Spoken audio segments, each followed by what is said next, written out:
सविस्तर सांगा, बैठकीबद्दल सगळं सांगा आता. विचार दे ना प्रश्न त्यांना. नाही बोलला. सकाळी थांबलोत बऱ्याच वेळ आम्ही लोणावळ्यामध्येच. आत्तापर्यंत बराच वेळ म्हणण्यापेक्षा आत्तापर्यंत लोणावळ्यामध्येच थांबलो.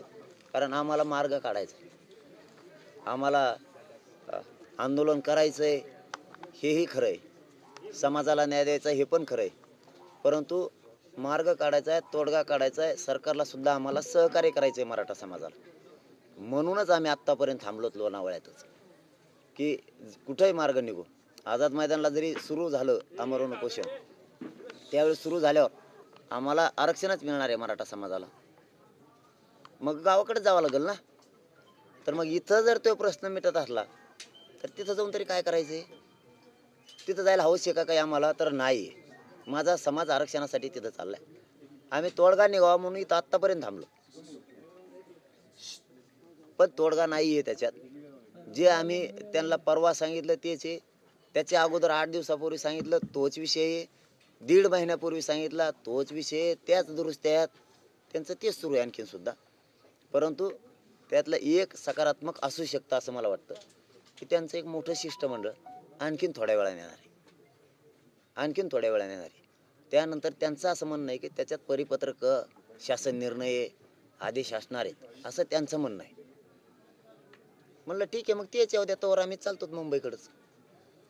कारण इथं काही जणांच्या काही बाईट आल्यात असं मग ऐकून ये की बाईट आल्या आता ते गुलाल उधळणार इथंच म्हणून लोणावळ्यातच. आता मग आम्ही पण थांबलो, आम्हाला आरक्षणाचाच गुलाल उधळायचा आहे. म्हणजे एकूण चर्चेत काही नाही आहे, सगळे परिपत्रक येत आहेत, निर्णय येत आहेत, अमुक काढतायत, सगळे सोयऱ्यांच्या व्याख्याचं काढतायत, 54 लाखांचा विषय काढतायत, 54 लाखांच्या नोंदी मिळाल्या त्या नातेवाईकांचा विषय काढतायत. म्हणजे काढतायत, येत आहेत असं म्हणतायत, ते काढतायत, मग ते काढणारच आहे समजा आणखीन पण. आणि मग मी नाही थांबू शकत, मला जात महत्वाची आहे ना. मग त्यांचं शिष्टमंडळ येणार तर पुढे थांबल, आम्ही तिथं थांबू, पुन्हा चर्चा करू. कधी येणार आहे ते शिष्टमंडळ आणि त्यांची तुमची भेट कुठं होईल? ते म्हणतील तिथं रस्त्यावरतीच. एखादं त्यांना वाटलं मॉप म्हणूया त्याला, आंदोलकांच्या समोर नको तर मान्य आहे, बाजूला थांबू, आम्हाला तोडगा काढायचा मुंबईपर्यंत जाऊस तर. लगेच निघणार का? कोण असणार आहे त्याच्यात? ते नाही सांगितलं त्यांनी, पण मोठंच मोठं म्हणजे कोण? मुख्य काय असते ना, मंत्री असते ना, अधिकारी बी असते ना. मोठं म्हणलं का मोठ्या मोठ्याचे अर्थ वेगळेच. मोठं म्हणलं म्हणजे दोन्ही बी, सरकारचे बी प्रतिनिधी आणि प्रशासनातले बी प्रतिनिधी मोठेच. मोठ्याचा अर्थ मोठाच. मुख्यमंत्र्यांनी शक्यता नाही मंत्री काय बांधव आणि काही सचिव येतील असं त्यांचं म्हणणं आहे. म्हणलं आम्ही चालतोय मुंबईच्या दिशेनं, तुम्ही सांगा आले ते, तिथं कुठं एखादं घर असेल किंवा हॉटेल असेल तिथं बसू, आमचे लोक रस्त्याला ज्या गाड्याने चाललो आम्ही ते थांबतील. नाही व्हीसीद्वारे तुम्ही काय चर्चा करणार होते मुख्यमंत्र्यांद्वारे? रेंजीचाच पत्ता नाही, धन काय विषयावर आम्ही करणार बी नाही म्हणून सांगितलं मी त्यांना. ते फोन लावत म्हणत होते साहेबांना बोलावं कवर तरी आपण. त्याच्यापेक्षा आमचंच आज जाहीरपणाने एक मत आहे, चला जाऊ द्या, मला ही विनंती करायची नव्हती पण मला माझ्या समाजासाठी करायची. कारण आम्हाला तोडगा काढायचा आहे. आम्ही मजा करायला आलेलो नाहीत मुंबईला. माझा लोक इथं गाऱ्यात थंडीत कुडकडतात. जितकेच मुंबईचे हाल आहेत तितकेच आमचे सुद्धा हाल आहेत. आमचं बी सोपं नाही, दोघांचे हाल होऊ द्यायचे नाही, आता हे सरकारच्या हातात.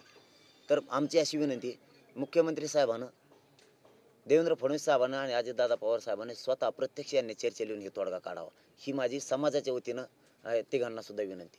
कारण आम्हाला बी मुंबईला यायची हौस नाही, नसता मात्र मग आम्ही मुंबईकडे निघालेले. तुम्ही स्वतः तिघही लक्ष घाला, मी समाजाच्या वतीनं तुम्हाला विनंती केली शेवटची, तुम्ही तिघांनी लक्ष, त्यांनी यावं, चर्चा करावी, ही तोडगा लगेच काढावा. म्हणजे हे शिष्टमंडळ जे येणार आहे नाही, हे असंच राहील दादा चालू. हे शिष्टमंडळ आलं, ते जुनं आलं, नवं गेलं, दुसरे बिचारे विनाकारण मार्ग काढतात, आम्ही त्यांना दोष नाही द्यायला. पण शिष्टमंडळाकडून काही तोडगा निघत नाही. तिघं बी या ना, आता कवर माघार, आता तिघं तुम्ही या, एकत्र या, नाही तर तिघात मिळून एखादा या, पण तुम्ही तिघं आता याच्यात लक्ष घाला, ही समाजाच्या वतीनं तुम्हाला विनंती. नाही शिष्टमंडळाकडून आतापर्यंत मनोज जरांगे पाटलांनी शिष्टमंडळाची चर्चा जी आहे ती व्यासपीठावरती घेतली, मग आज बंद दाराआड का चर्चा केली? बंधारा आड काय इतक्या माप मध्ये कुठे चर्चा करतील ते तिथं कसं वेगळं. आता या बाजूला एक आहे की शिष्टमंडळ येणार आहे, दुसऱ्या बाजूला तुम्हाला आझाद मैदानावरती परवानगी दिलेली नाही. आझाद मैदान पोलिसांनी तुम्हाला एक नोटीस सुद्धा आणून दिलेली आणि ते म्हणतात की तुम्ही दुसऱ्या मैदानावरती तुमचं आंदोलन करा, आझाद मैदानावरती येऊ नका. त्याऐवजी नवी मुंबईतलं मैदान सुचवलंय, म्हणजे मुंबईत येऊ नये अशा प्रकारचा त्यांचा प्रयत्न आहे असं म्हणावं. नाही आझाद मैदानावर व्यासपीठ उभा राहिले. तिथल्या कमिशनरनं ते साहेब कोण आहेत कमिशनर साहेब त्यांनी दिले मला आताच. तिथल्या सगळ्या आमच्या बांधवांचा कॉन्टॅक्ट झालाय. तिथं आम्ही अमरण उपोषण करतोय म्हणून त्याबाबत ते आमचा अर्ज आमचा सुद्धा तिकडून आलेला अर्ज आहे, तिथल्या सुद्धा लोकांचा अर्ज आहे. असं काहीच नाही. आणि तुमचं काय होतं आज भूमिका तुमची वेगळी दिसतीये, तुम्ही शिष्टमंडळाला बंद दारात तुम्हाला कशाला वाटतंय? अरे बाबा मी जेवण केलं नव्हतं तिथं काय बंधार फेंदार माझ्या समाजाला माहिती आहे बंधार नाही काय नाही. उगा वार्ता पसरू नका काही वार्ता पसरू नका. तिथं सभा घेतली तिथं माझ्या समाजाला काही प्रॉब्लेम नाही, तुम्हाला काय प्रॉब्लेम आहे, आम्हाला काही प्रॉब्लेम नाही इथं. मग अरे शिष्टमंडळ नाही येते अधिकारी येते एक दादा ते एक अधिकारी येतं ते फक्त माहिती द्यायला आलेत. हे बघा ही माहिती द्यायला आले ते. अरे पण माझ्या समाजाला अडचण नाही त्याने का पैसे दिले का मला आणून काही? अरे मग काय तुम्हाला काय नाही समाजाला म्हणलं पाहिजे अडून नाही केलं असं नाही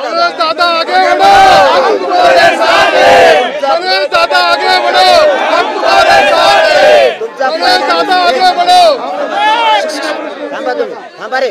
तुम्ही पहिल्या दिवसापासून विरोधातच बोलताय. पहिल्या दिवसापासून अरे मला अरे प्रश्न नाही येतो एक मिनिट मी बोलतो एकच मिनिट प्लीज एक मिनिट थांबा सगळे शांत बस. ते तुमचे 2 दिवसापासून आला त्याच्यापासून तुमची तीच खतखत आहे. तुमचे प्रश्नच वेगळे आहेत आल्यापासून. अरे माझ्या समाजाला नाही अडचण मला जेवायचं एकच मिनिट. अरे ऐका हो तुम्ही हा बघ तुम्ही खरे आधारस्तंभ आम्ही आमचे जनतेचे ऐका प्लीज एकच सर तुम्ही खरे आधारस्तंभ आमचे ऐका. आतापर्यंत तुम्ही साथ दिली मीडियाच्या बांधवांनी. मी जेवण केलं नव्हतं तर मला टाइम वाचवायचा होता म्हणलं चला बोला इथंच जेवता इथंच जेवता बोला. बरं व्यासपीठावर नेलं पोरं येतं सगळे तिथंही पोरच होते आंतरवालीत पण त्यांना विचारलं मी चर्चा करतोय तर तुम्ही गाड्या लाईनीत लावा वेळ जाण्यापेक्षा.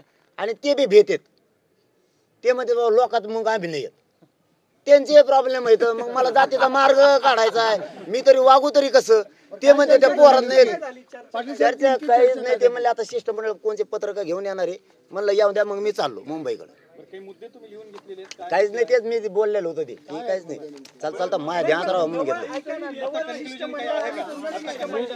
54 लाखाच्या नोंदीबाबतची चर्चा झाली.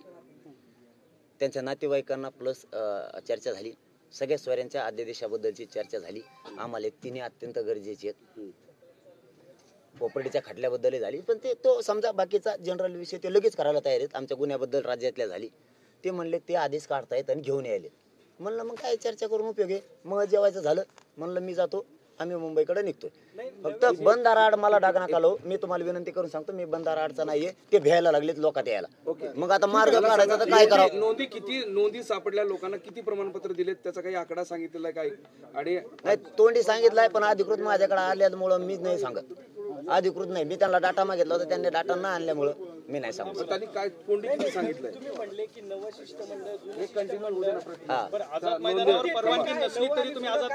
ते त्यांची वैयक्तिक काय आहे ते सकाळी नवीन एक आलं होतं ते कुठलं शिष्टमंडळ होतं ते म्हणले नाव सांगू नका साहेबाकडून चालते तिकडूनच मंत्रालयाकडून मुख्यमंत्र्याच्या हेच होतं त्यांचं बी त्यांनी तेच लिहून नेलंय. हे आता आले परवाचे हे साहेब त्यांनी तेच लिहून नेलं.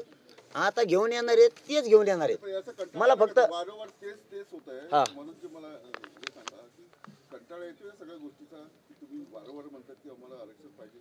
सगळं काही 3-4 महिन्यापासून जे काही ते सांगतात तुमच्या शब्दालाच आपलं प्रमाणे कंटाळा खरंच आलाय. शेवटचा केलं प्रयोग आता ते म्हणले तिकडे भ्यायला लागलो तर म्हणलं मी भाकर खाता बोलू. मला फक्त एवढंच मी लय प्रामाणिक मला डाग नका आलो. नाही सत्यता एक माणूस म्हणून बोलतो. तुमचा पत्रकार म्हणून विचारणं गरजेचं आहे. मी तुम्हाला दोष बी देत नाही आणि समाजाने देऊ नका अजिबात कोणीच. त्यांचं विचारणं गरजेचं आहे. पण बंधारा आड ते लागलेत भ्यायला की पोरण घोषणा दिल्या की ते म्हणजे आमचा थरथर कापत काय सांगू आता. मग आता आडून जावं तर इकडून मला भेव नाही जावं तर तिकडून आझाद मैदानावर परवानगी नाही तरी तुम्ही आझाद मैदानावर जाणार का? परवानगी दिली परवानगी घेतली तिथल्या आमच्या बांधवांनी. त्यांनी सांगितले एक बाजू सुद्धा दिली त्यांनी आझाद मैदानची. तिथं स्टेज लावणं चालू आहे, पोलीस बांधवांनी त्यांना दिली असं त्यांनी मला आता सांगितलंय. वाटल्यास तुम्ही वीरेंद्र पवारांना विचारा दिली का, म्हणजे त्यांच्याकडे ते कागद आहेत. समजा नाकारली ती परवानगी नोटीस तरी याची तुम्ही आहे जाणार का? असं ते पोलीस म्हणले बॅबी वाचेल परवानगी नाही. नाकारली तरी तुम्ही जाणार का? त्या नोटीशीत त्यांनी मला सांगितलं मी वाचली नाही. उठलो होतो मी, नेमके कपडे घातले, मला जायचं होतं. ते म्हणले एकच मिनिट एवढं उत्तर देत लगेच.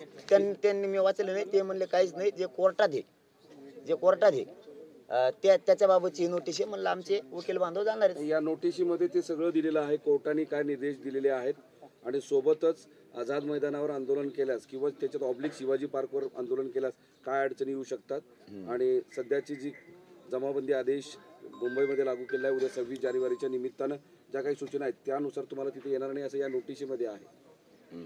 आणि ती नोटीस तुमच्या नावावर आहे. मनोज जरांगे पाटील, सकल मराठा समाज, आंतरवाली सराटे, तालुका अंबड, जिल्हा जालना.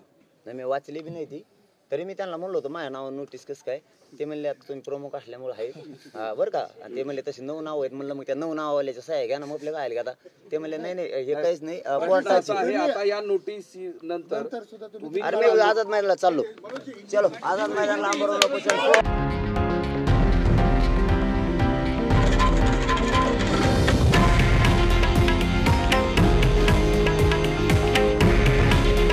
हे आहे देशातील नंबर 1 न्यूज नेटवर्क आणि आपण पाहत आहात TV9 मराठी. काळजी तुमची, हित महाराष्ट्राचं.